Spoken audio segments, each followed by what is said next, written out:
مرحبا بكم في قناة الوعي السياسي. نرحب بكم متابعينا الكرام وندعوكم إلى مشاركة آرائكم وأفكاركم عبر التعليقات، فحواركم معنا جزء من صناعة هذا الوعي الجماعي. من أزقة مدينة فاس العتيقة ينبعث عبق التاريخ من بين الأصباغ. في عمق الذاكرة المغربية وداخل الحرف التقليدية التي ازدهرت في القرنين السابع عشر والثامن عشر، ولد الطربوش كنتاج لصناعة الصباغة المغربية الأصيلة، تلك التي ميزت مدينة فاس بلون أحمر قان يستخرج من جذور نبات العصفر والقرمز الطبيعي. ومن هذه المدينة بالتحديد حملت القوافل التجارية عبر المتوسط قبعات حمراء صنعت بخيوط مغربية وبصبغة لا تضاهى، لتصل إلى موانئ المشرق ثم إلى إسطنبول عاصمة الدولة العثمانية آنذاك. تجمع الوثائق الأوروبية والرحلات التجارية على أن اسم فاس الذي يطلق على الطربوش في الغرب إنما هو اسم مدينة فاس المغربية، وهو دليل لغوي وصناعي دامغ على منشأ الطربوش، فقد ارتبطت القبعة باسم المدينة نفسها كما ارتبط الحرير بالشرق والعطر ببغداد. حتى المراسلات العثمانية الأولى في القرن التاسع عشر كانت تشير إلى استيراد قبعات الفاس قبل أن تنتج محليا في اسطنبول بعد إصلاحات السلطان محمود الثاني سنة 1827، حين قرر اعتماد الطربوش زيا رسميا بدل العمامة التقليدية.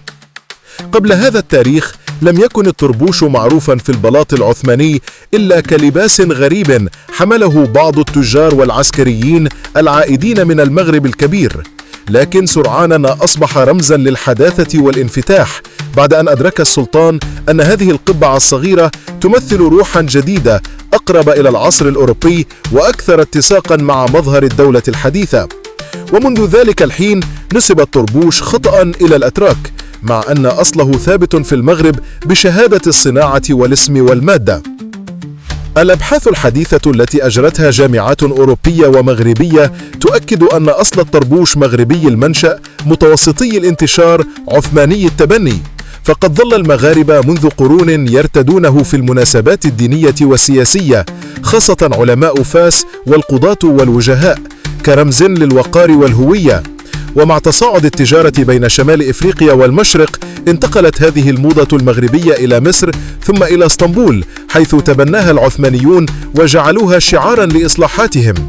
في المقابل لم تكن لتركيا أي تقاليد قديمة في ارتداء الطربوش قبل القرن التاسع عشر، فالأتراك العثمانيون كانوا يلبسون العمائم الطويلة ولم يعرفوا القبعات القصيرة إلا بعد اتصالهم بالمغرب الكبير عبر البحر الأبيض المتوسط.